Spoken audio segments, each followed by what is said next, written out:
Hello, and welcome to the Torch. I'm Pat, Hi, I'm Kevin. and we're going to talk about where do we go from here? And I'll say it again. Where do we go from here, Miss Pat? That's always a good question to ask, isn't it? Well, this is the last show of the season, so I thought we might do a review of what we have talked about in the past. Yes. You know, we've talked about everything from the silent majority to how to choose your candidate. A lot of information. There's a lot of information that's been covered by our guests. And To start, I found a scripture yes. that I thought would fit the times. It's from Proverbs 29, verse 2.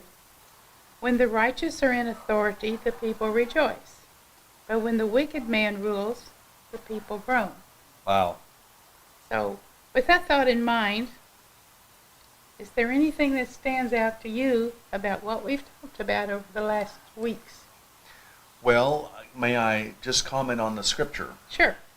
You know, we talk a lot about over the course of this time. You know, we're talking civics, government, documents, you know, everything that has to do with living in society. I mean, a lot of the stuff that we've talked about is just people coming together, living in a society together, and a lot of the, when we think about politics and about policy and all these things, those are just basically agreements that we're all making together about how we want to live together in a society for the betterment of us all, correct?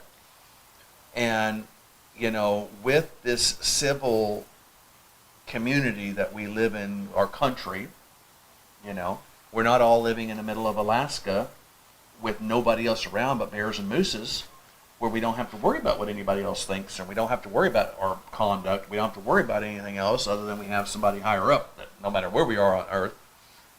But when we're forming a nation, or we're forming like cities and, you know, like what we have in this country, you know, there is all that getting along with one another, having rules that everybody has to follow, you know, like, you know, we're not going to take other people's stuff, you know, or life, liberty, and the pursuit of happiness, or life, liberty, and property is the reason why governments, I'm going somewhere with this.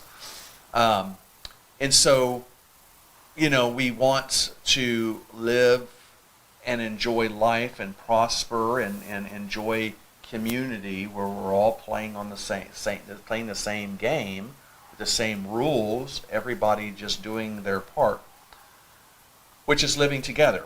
And we've brought in the church. We tried to hit the angle of the church.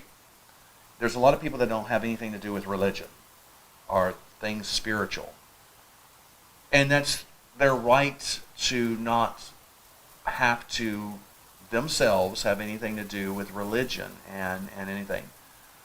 But thinking of this scripture right here, this is within the Bible, within religion, if they will, that deals with leaders, people in authority in the civil society. How can there be a leader unless there's a civil society to lead? You know, even a church has leaders, but that's still a community of people, regardless. You know, we're not all just praying or reading the Bible or that kind of stuff. Even within a church, people are taking care of the little ones. People are fellowshipping one to another.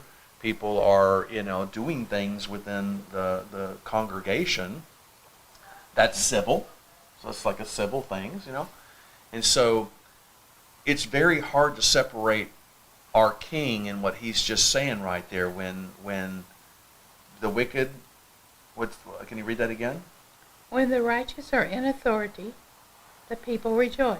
What's a righteous person according to what God says? Is that somebody who is obedient to him, maybe? Somebody who's put their faith and trust, somebody who's going to obey him? Yes. You know? They trust him. They have faith in him, and they build their lives around him. So when those kind of people are in authority, the people rejoice. Right. But when those people who... But when a wicked man rules, the people groan. What's a wicked man? Wicked man doesn't count God as part of it. And It doesn't really follow the rules. just whatever they want, right? I mean, a society without rules is what? Chaos. Mhm. And so if there are no rules, it's every man for himself. Right, and there's lots of societies over a course of time have had situation where the whole place is just everybody is doing whatever they want to do, and I want my neighbor's stuff and I want to better my life, so I'm just going to go up there and get all my neighbor's stuff and attack and maim and like uncivilized.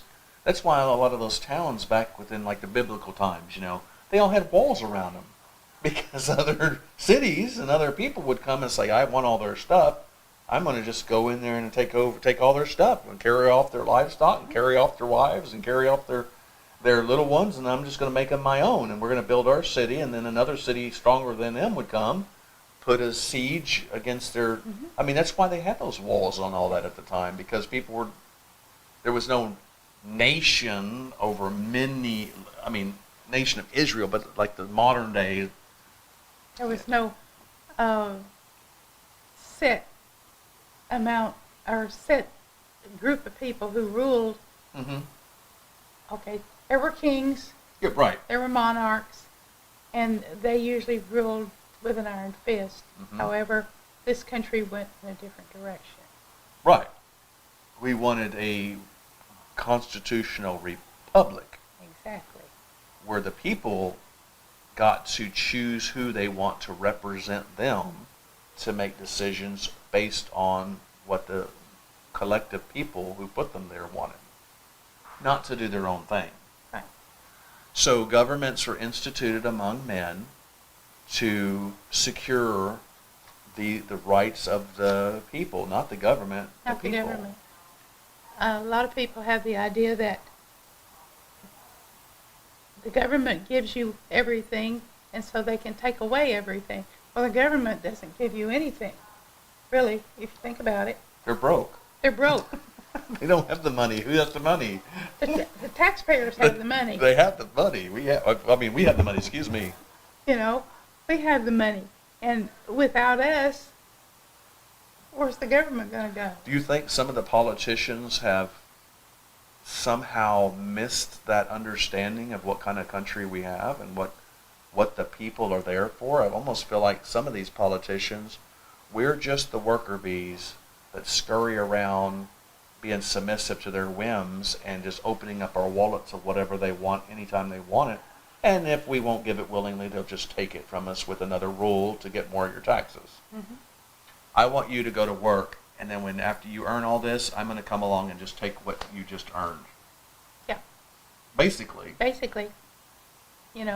And then inflation comes along, and you can't buy your groceries. You can't buy your medication. How many people are sitting out there right now who have to make a decision between eating or taking their meds? I feel like there's probably a whole lot of people.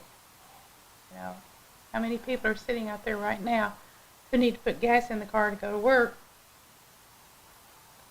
And they're going to put that on our credit card. Mm-hmm. And hopefully one day they can pay off their credit card, mm-hmm. because right now there's not enough money to pay off their credit card. Right. Can I ask you, Miss Pat, kind of a personal thing, just looking at the grocery store, has your budget gone, things that you need to have you had to spend more money on these things as well? Yes, it's just about doubled. So, and I'm one person. Right. Like you have a budget that comes in, income-wise, and you have a list of expenses that has to go out. And have you seen how the